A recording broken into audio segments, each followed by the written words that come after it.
Buenas tardes a todos y a todas. Estamos reunidos con un grupo de amigos y de compañeros para discutir la moneda social. En esta casa, que es el CEPAS, es el INESIC. Hoy, este año, con el CEPAS hemos decidido lanzar un camino nuevo orientado a discutir la necesidad de reformar el sistema financiero. Y bueno, y en el marco de esas discusiones hemos empezado a plantear y a encontrar una serie de respuestas sobre la idea de que en las economías se relancen nuevamente las monedas sociales. Por eso hemos decidido aprovechar ese tema particular para que Carlos Lusch, que viene trabajando hace muchos años sobre el pensamiento de Silvio Gesell, pueda presentar el libro que ha trabajado usando la experiencia teórica y práctica de Silvio Gesell y de Keynes para repensar con él la necesidad de lanzar nuevas monedas sociales. Cuando fundamos el observatorio hace unos 6 meses atrás, encontrar el libro de Carlos fue realmente una revelación, en el sentido que nos permite establecer una línea del tiempo que permite instalar un debate sobre la historia monetaria de Latinoamérica, de la Argentina, con proyección para adelante. Después de podemos coincidir en algunos aspectos, en otros son realmente audaces los planteos, pero ninguno de esos planteos que hace en el libro Carlos, el observatorio los rechaza, al contrario, los asume, y sabemos que vamos a un debate fuerte, con muchos prejuicios instalados en los distintos espacios políticos y sociales, en los diagnósticos.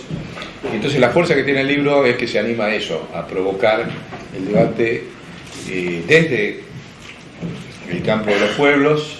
Y entonces, en esa provocación hacia los prejuicios sobre muchos aspectos de la historia de la región y Latinoamérica, vamos a necesitar fuerza para animarnos a esas devoluciones que vamos a tener sobre varios de los paradigmas nuevos que plantea él en el libro. Y me permitía, con total humildad, agregarle un capitulito de un libro que nosotros publicamos hace 15 años atrás, lo traje acá, que es El Che menos conocido. En este libro, que se editó por primera vez en la Argentina y después en Cuba, están los escritos inéditos del Che en el año 65, donde demuele muchos de los aspectos y el tronco principal del Manual de Economía Política Soviética. Se toca con lo monetario, se toca con el concepto de si las monedas requieren tener un respaldo metálico o no metálico. El Manual de Economía Política Soviética decía que todo tenía que estar respaldado en el oro. Eso era bien funcional a los acuerdos de Yalta, digamos, los acuerdos que el Che, como el peronismo y como otros movimientos, desafiaron abiertamente, y por obvias razones, como desafiaba la lógica de la política monetaria soviética, los cubanos no lo publicaron, lo tuvieron bajo cuerda. Entre otras cosas, dice que por este camino la Unión Soviética vuelve al capitalismo, año 65. Está acá. Él habla que le perdonen su herejía, pero que, bueno, por ahí, y demuestra por qué. El Manual de Economía Política Soviética dice: en la sociedad socialista es el oro el que ejerce las funciones de dinero mundial, o sea, el metal. Las reservas oro son necesarias para garantizar la firmeza de la moneda soviética y como fondo de reserva del Estado en dinero mundial. El oro es el medio en que el Estado se vale para efectuar los cálculos en el comercio exterior. ¿Qué dice el Che en estas notas? Que las deja como para desarrollar un manual de economía política desde el subdesarrollo. Ese es el mandato. Dice: yo hago estas notas para que los economistas y los luchadores sociales hagan un nuevo manual de economía política del desarrollo. Dice: coqueteo con la verdad, dice el Che. Es la masa de mercancías lo que le da firmeza a la moneda, no el oro, que sirve de garantía para lograr lo necesario en el mercado capitalista mundial. ¿Y por qué es útil sumarlo? Y con esto termino. Porque ha terminado en el 2016 una experiencia en Latinoamérica de los gobiernos progresistas, en un franco retroceso, y hay que empezar a pensar qué pasó. Y lo monetario y lo financiero es el corazón de lo que pasó. Esta línea de tiempo que plantea recuperar Carlos, más estos planteos de fondo que en general la izquierda no asumió, porque la izquierda no conoce el pensamiento monetario del Che, no la conoce, como tampoco el peronismo conoce el pensamiento y la acción profunda del gobierno peronista con Perón vivo, tanto en el 45 como en el 73. Son los dos aportes que creo que hay para hacer, digamos. Esto es en el terreno teórico, donde desmetaliza las relaciones monetarias, y Perón hace lo mismo sin teoría, en la práctica, cuando pone encaje bancario al 100% y nacionaliza el IAPI, tanto en el 45 como en el 73.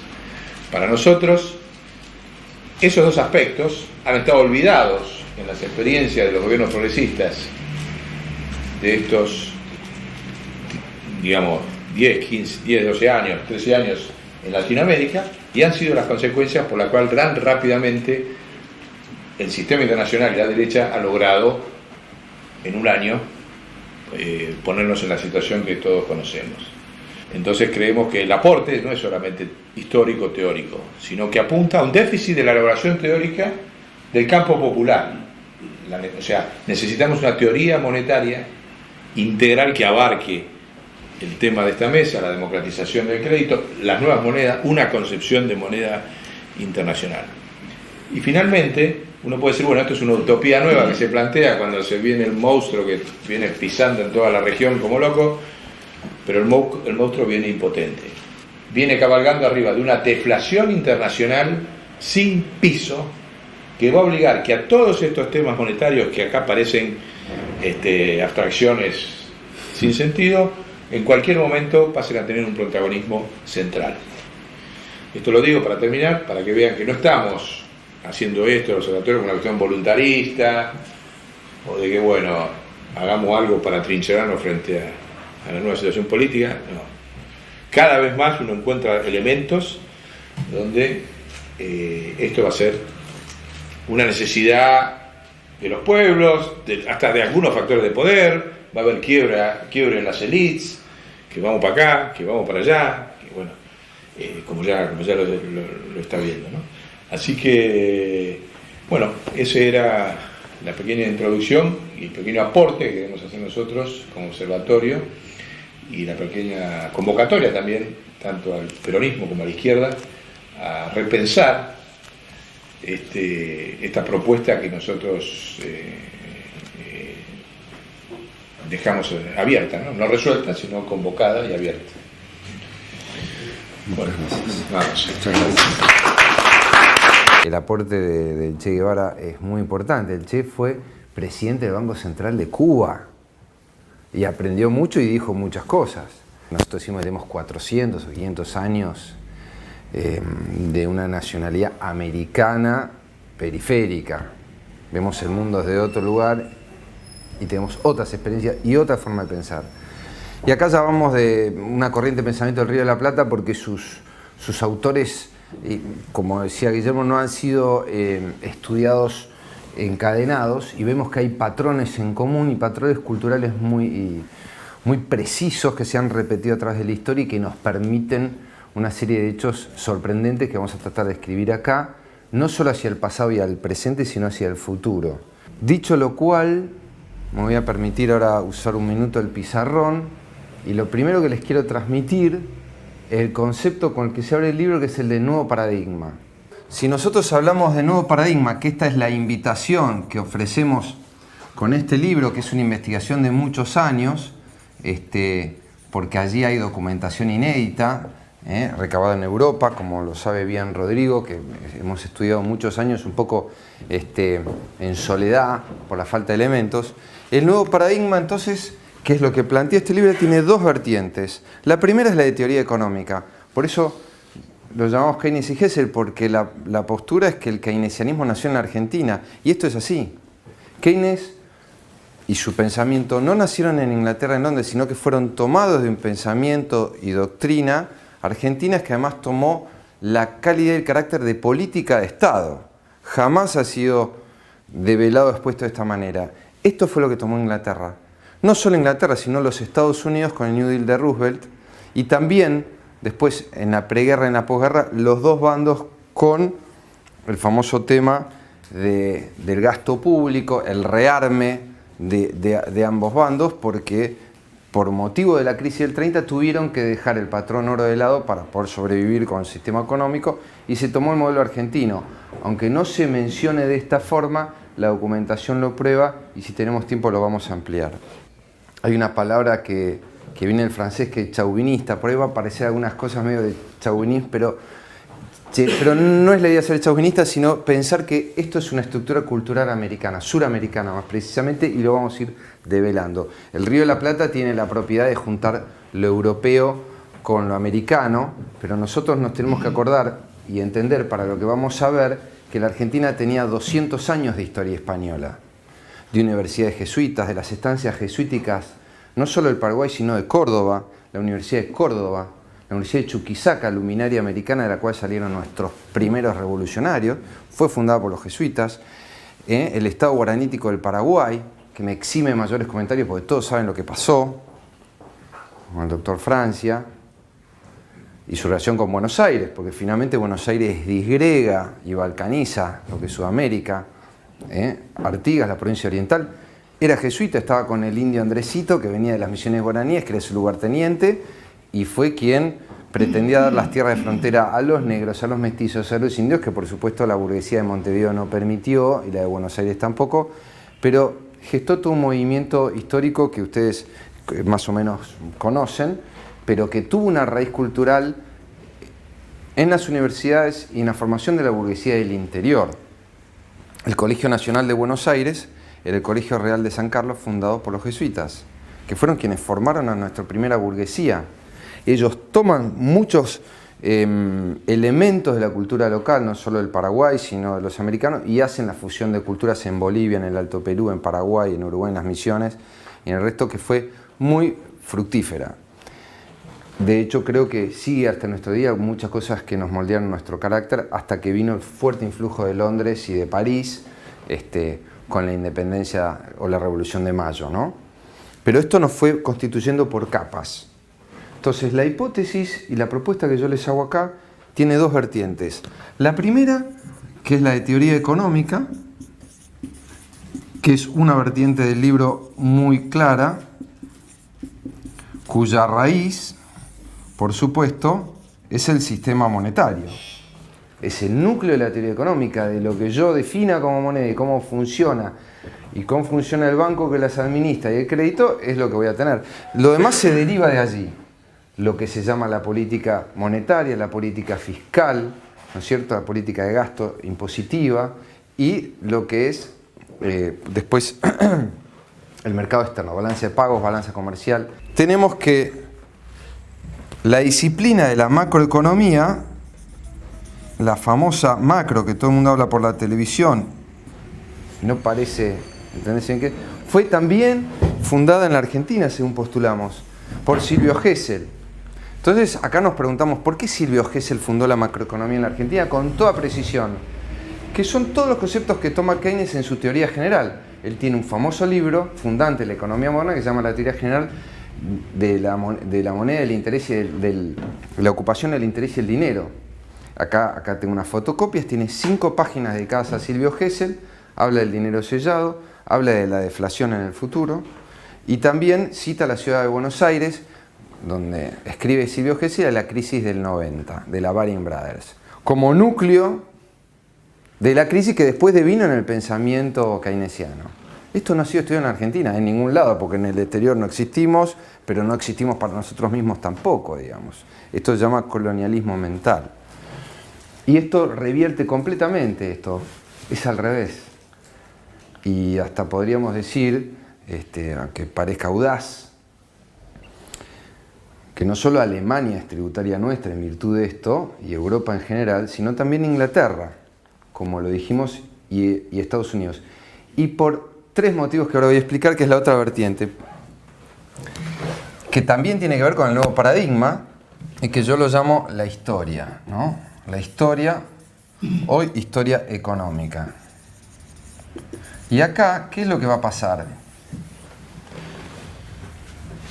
Lo que estaba arriba va a estar abajo y lo que estaba abajo, nosotros, arriba. Y esta es la propuesta y la invitación que les hago. Para gente valiente como nosotros, para que peleemos en la academia, y no solo en la política, en la educación, en la televisión, en el aula y en los colegios profesionales. Hay que empezar a revertir esta situación y consistentemente fundarla, porque los elementos están a la mano.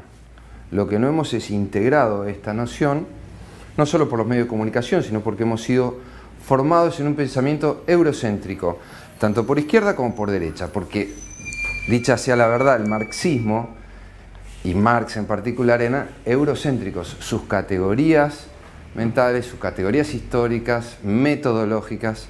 No es así lo de Hessel. Y está muy bien explicado por qué.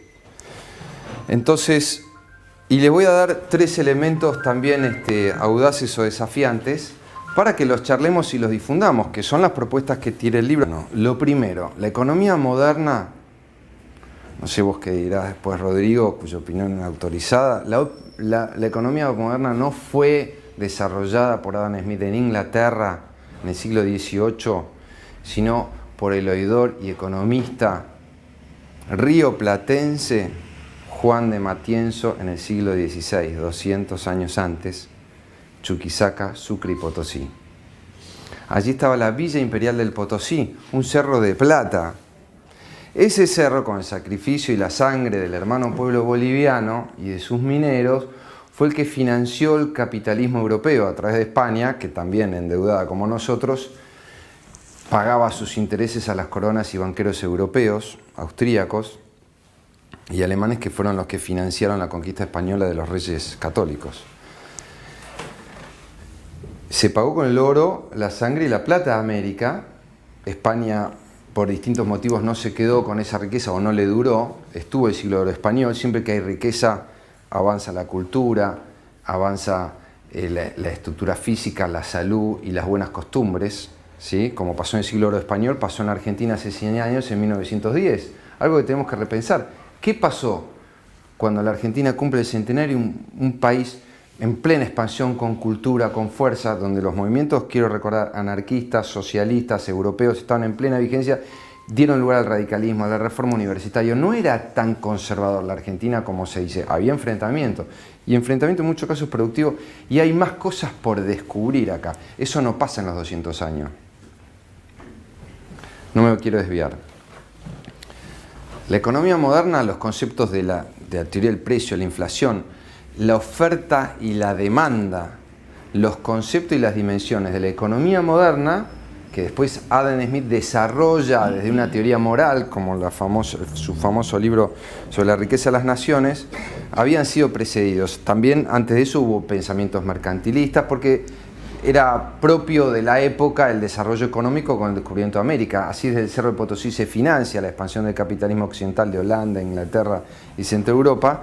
Y esto requería una teoría, y acá había una gran inflación, porque acá sobraba el oro y la plata, y todo aumentaba de precio, era carísimo, y en Europa, que no lo había, por supuesto, había una distorsión de precios fenomenal. Entonces se puso a estudiar Juan de Matienzo y creó un cuerpo que obtenía perfectamente, así como los jesuitas que luego arribaron acá, americanos y españoles, como Juan de Mariana, que crea sistemáticamente, como lo había hecho ya Juan de Matienzo en el Río de la Plata, la distinción entre teoría del valor y teoría de los precios. Esto es muy importante, el valor metálico de la moneda o el valor legal de la moneda, donde el Estado dice cuánto vale la moneda. No lo dice el oro ni los poseedores del oro. Esto es muy importante, salir del materialismo, de lo que es el oro y de los dueños del poder y de la riqueza, a lo que es el Estado como representante del bien común, quien dispone lo mejor para ese caso. Y esto se ve en toda la historia argentina por 400 años. Y ahí están los autores, uno de ellos Mariano Fragueiro, Esteban Echeverría, y dos grandes luminarias que han sido muy bien estudiados por Rodrigo, a quien vamos a escuchar, como Manuel Belgrano y Mariano Moreno, ¿no? En particular Manuel Belgrano, sindicado como primer economista de la Argentina. Nosotros entendemos que hubo otros anteriores, y no me voy a adelantar a esto. Cuando las universidades dicen que el primer economista argentino fue Alejandro Bunge en el siglo XX, Y esto no es cierto porque ya 300 años antes había economistas argentinos. O sea, la distorsión que tenemos es muy grande.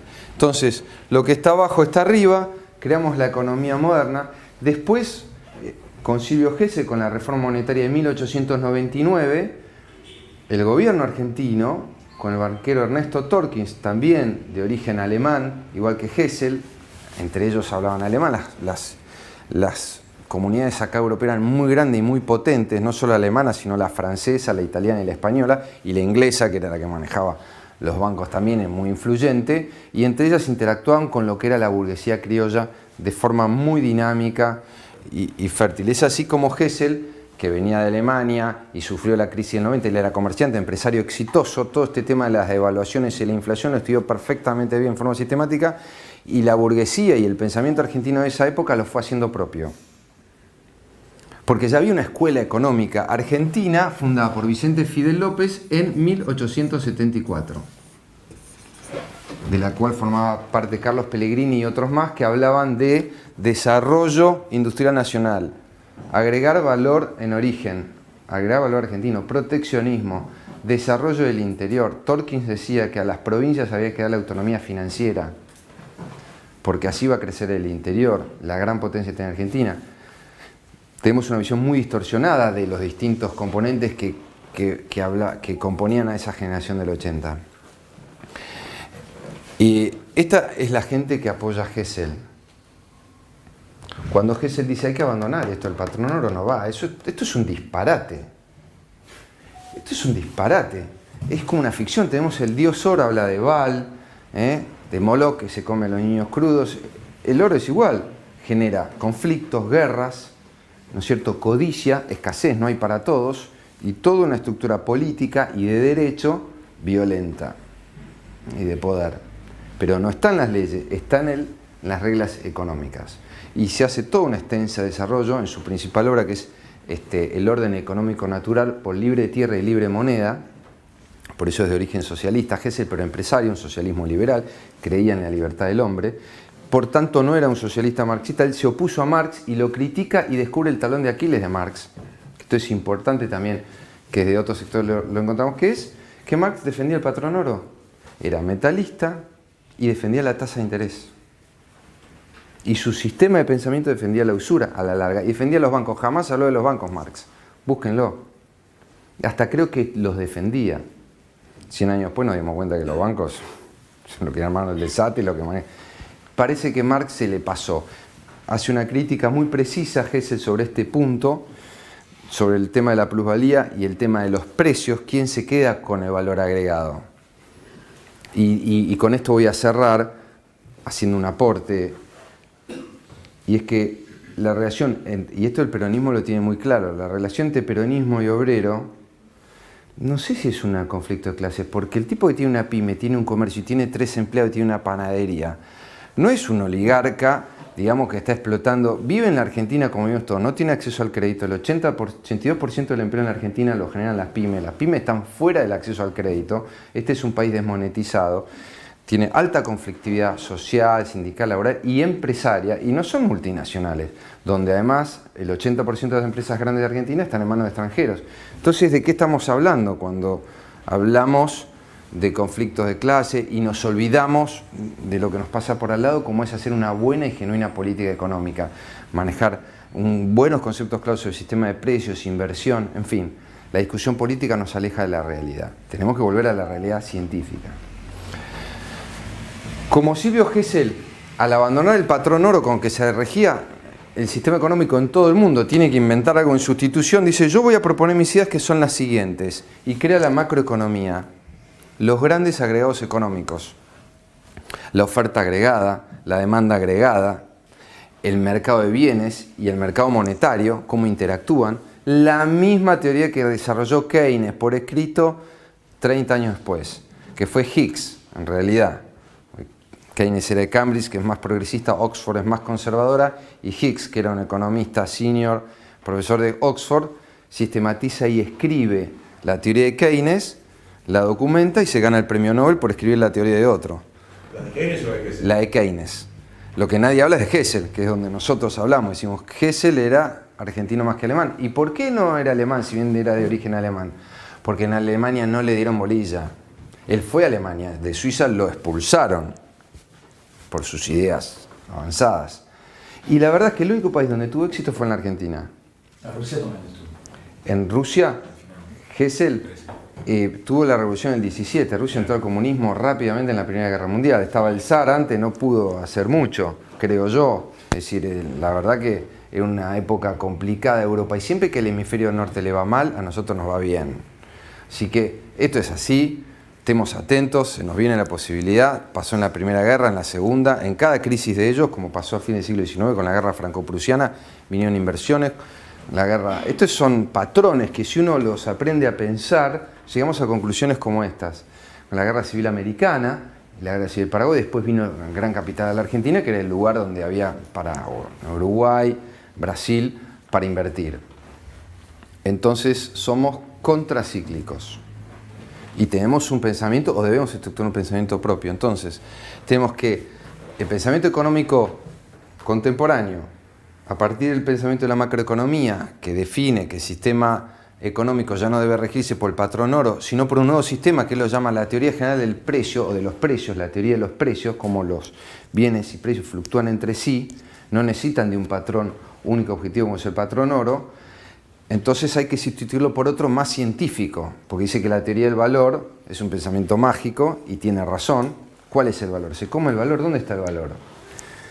¿Se puede alquímicamente, dice él, o químicamente desglosar? No se puede.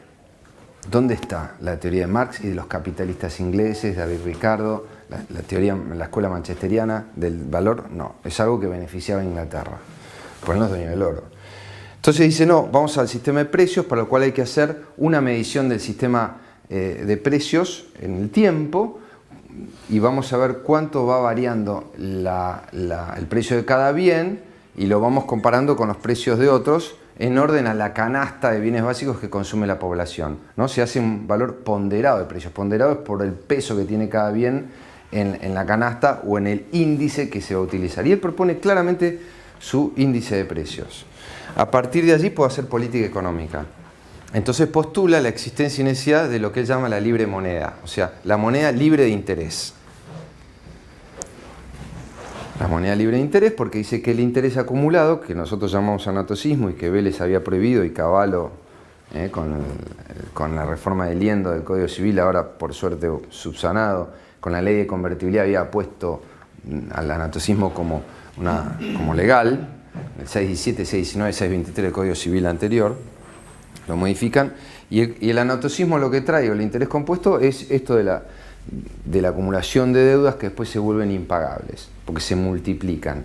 Entonces Hessel dice, esto es inabordable, lo que tenemos que hacer es oxidar la moneda, que quiere decir que en vez de que se vaya creciendo exponencialmente el valor de la moneda y de la deuda, tiene que ir como nosotros, de forma biológica, como el cuerpo humano, el mundo animal y el mundo vegetal, que decrecen, la moneda también, porque si no estamos creando un monstruo que siempre crece y el oro es algo antinatural, o las deudas o la tasa de interés.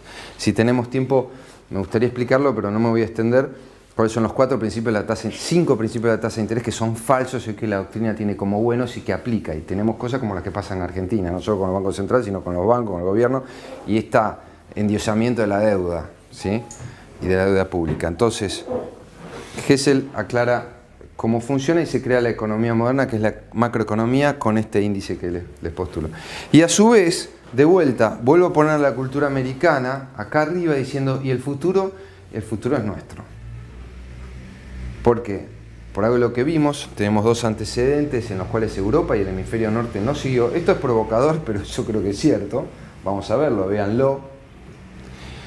Y el futuro es la caída del sistema bancario internacional, una reestructuración, otro concepto de moneda para sobrevivir, si no estamos destruyendo la naturaleza y las estructuras sociales y productivas, porque no van a tener a quién venderles si la gente no tiene plata y todos quebramos.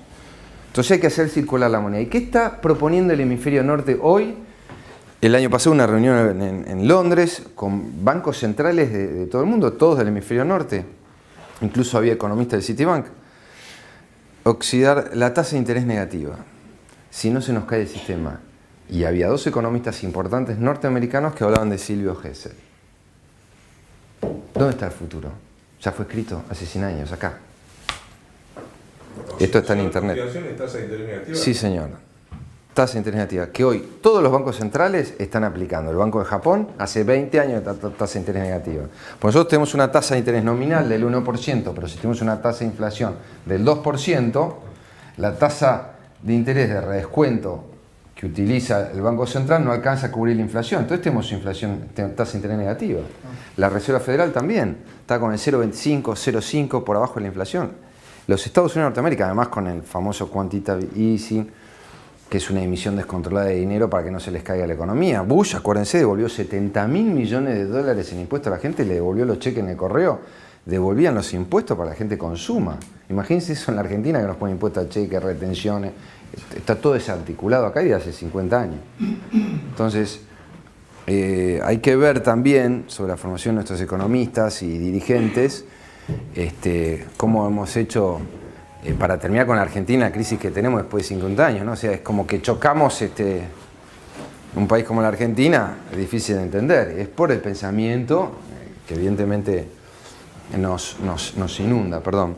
Entonces, en el futuro tenemos que, cuando me tocó ir invitado en Alemania, hice una gira por el Partido Verde Alemán y el movimiento ecologista, el ídolo de ellos, el prócer, es Silvio Gesell en todo el mundo. ¿Y Silvio, quién es Silvio Gesell? Y no, en Argentina... Bueno, vos preguntás acá, nadie sabía nada. Los de allá venían acá a preguntar, nadie sabía nada. Nosotros íbamos allá. Ahí conseguimos una documentación que habla sobre reforma tonquiniana, un economista alemán, Werner Oncken, que Rodrigo conoce muy bien, y muchos otros más que habían estudiado Silvio Gesell y cierta conexión con la Argentina. Volvimos a la Argentina, investigamos y efectivamente era así. Lo importante de esto es que después de la crisis del 2001, todo lo que fueron las cuasimonedas argentinas, los clubes de trueque, que si bien fueron distorsionados, en algún momento dieron soluciones concretas. Hubo 5 millones de gente en el trueque. No nos olvidemos de esto. Algo totalmente espontáneo, autogenerado. Fue una epopeya que después fue saboteado según las malas lenguas. Y por supuesto no era fuerte estructuralmente, en algún momento se iba a caer, la Argentina estaba desmonetizada, pero fue una improvisación que salió muy bien, muy creativa. Todavía no se puede creer como ni siquiera el Estado pudo lograr eso. Y 3 hombres ecologistas de la zona sur y muchos otros, en base, yo creo, a la cultura nuestra, al sufrimiento de tantas décadas, hemos sabido trabajar en comunidad, como es nuestra tradición americana. Acá citamos a los incas, los pueblos originales, los guaraníes, los jesuitas, por supuesto, con las misiones, y el pensamiento del derecho natural argentino, que tiene varios escalones, que voy a mencionar solamente, además de Manuel Belgrano, muy en particular, porque él hablaba y tenía un pensamiento ecologista, además de industrialista y proteccionista y de comercio propio, también socialista, porque hizo la constitución de las misiones jesuíticas, primer estatuto de Constitución Nacional, y lo mismo Mariano Moreno, los liberales de aquella época, y los socialistas como Esteban Echeverría, porque también era socialista, escribió el dogma socialista. Discúlpenme, pero acá el socialismo en Argentina no nació con Alfredo Palacio, ni Juan B. Justo, esto no es así. ¿Cómo puede ser que pensemos hoy todavía eso, no? Que el socialismo nació en el siglo XX. Esto no es así, tenemos que sacarnos y ser más adultos y afrontar un poco esta historia que no hemos sabido ver o no hemos podido ver, pues estuvimos muy politizados, pero creo que ya eso es oportunidad. Entonces tuvimos, son monedas sociales, técnicamente llamadas monedas complementarias, comunitarias, que es lo que van a hablar los compañeros y lo que vamos a debatir, el futuro de la Argentina, el futuro del mundo, una nueva teoría, un nuevo paradigma. Entonces acá tenemos 2 paradigmas, el histórico rioplatense, que es americano, pensamiento económico, y el técnico. Y si nosotros fuimos capaces de crear desde acá la economía moderna y la contemporánea, ¿por qué no la futura? Bueno, muchas gracias, el futuro es nuestro y los dejo con esto.